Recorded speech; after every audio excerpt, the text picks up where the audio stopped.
Hi Aries, welcome to your reading for the 23rd of January, the week of the 23rd of January.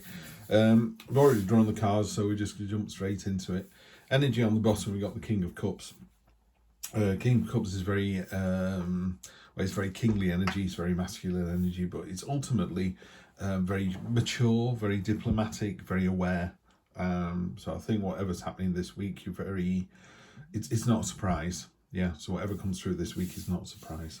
So you're starting off with the Star card in your present position, which is a really nice card to get there after the collapse of the Tower card and all that kind of scorched earth policy and raising the ground. You've got the new hope and promise of a new start with real intent and focus as well.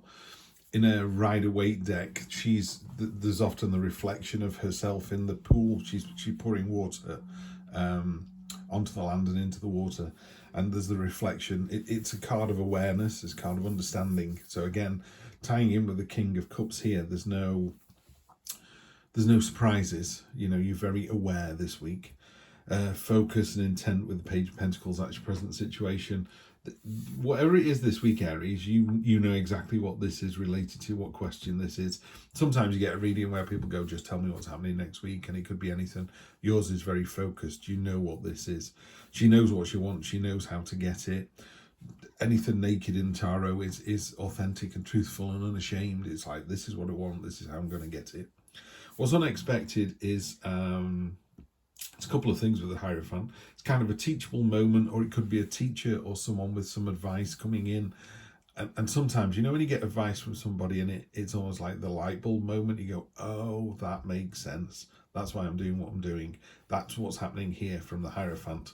The other thing is, on this particular deck, on this card, there's a beehive. And basically, if it's not good for the hive, it's not good for the bees. So it's also a card of looking outside. You kind of, and I don't mean this in a mean way, but you kind of narrow, selfish approach. Sometimes as human beings, we need to be narrow and selfish because we need to get from A to B. We need to pick our kids up from school. We need to get that job that we want. So there's that. And there are other times when you want to be a bit wider and a bit more open, a bit more sharing. And that's what this card is here. Short-term future, obviously in a reading, it's next week. Long-term future, 1, 2, 3 weeks, but really it can go as long as you want. You know, sometimes people go, I know what that card is and when it's going to come in. Your short-term future, so the next week really is the Empress card. It's the Earth Mother in the tarot deck. It is a mothering card, a card of motherhood, a card of fertility and pregnancy. So again, if that's not where you see your future, then take precautions. It's a very loving card, but it's also a very sensual card.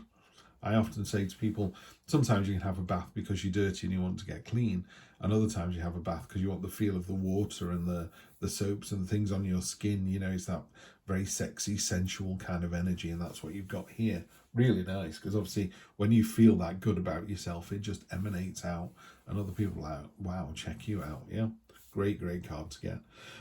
And then the last card is the Knight of Swords. Knight of Swords is my speedboat on a pond. You know, it's full of energy and enthusiasm and vigor and wanting to get it done, and kind of bookends really nicely with the Star. The Star has been, okay, that's phase 1, let's go to phase 2. So let's clarify on top of that. Right, on top of the Star, you've got the Fool card. That is this new hope and promise you're going to jump into with both feet. 0 is the all or nothing card. The Fool is the start of the journey. It does feel like one chapter's ended and another one started, but to use that book analogy, you know exactly where this chapter's going. It's not a surprise. You're not just found out who the murderer is. It's like chapter 1 set it all up. Chapter 2 is where we're going. Love to see that. Bit of a journey as well. Could be a literal journey. And there is some movement in these cards. Or it could be more of a spiritual journey. It's just very aware. Yeah, you've got Queen to go with the King. Queen of Swords. I love the Queen of Swords. She is the Justice in the Minor Arcana, and she's a Libra card. She has the sword out. She's very decisive. She thinks with her head, not her heart. Those storm clouds are fast moving, and she is, what's the word? She's kind of above the situation, you know. So you can see for miles. It's that classic thing. You know, I talked about the light bulb moment before. It's like standing on a hill and seeing the cars coming towards you, or the people coming towards you, and going, I can see they're going to be here in 20 minutes. It's that kind of energy. King of Wands, right? So you've got 2 kings. So I'm seeing these kings as you. Sometimes kings can be other people. But because this is more of a general reading, I see this more of your energy. And again, kings, you know, it used to be that this would be a man in your life, this would be a woman in your life. It doesn't really work that way anymore. It's sort of masculine energy, feminine energy. Masculine is the sort of materialistic, feminine energy is the more emotional. So you've got a lovely balance here anyway. I love that there's a lion on here, which reminds me a lot in her deck of the strengths card. So I do feel you've got all the strength you need this week to do what it is you're doing. No surprises, just a really nice solid week. King of Cups again. So you're doubling down now on the King of Cups. I call him the sort of cool cat of the deck. You know, he is literally laid back on this card. She's got a fish necklace around her neck. Heidi draws all her figures as female, and I love that.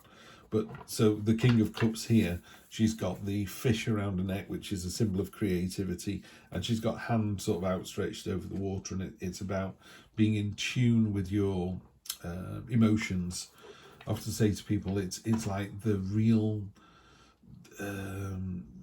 what's the word? Real specificity. Wow, that's, you know, but being really specific is like, are you scared or are you anxious? Are you anxious or are you frustrated? And the King of Cups knows which one of those it is, and because he knows which one it is, he's able to deal with it, or the energy you've got is able to deal with that.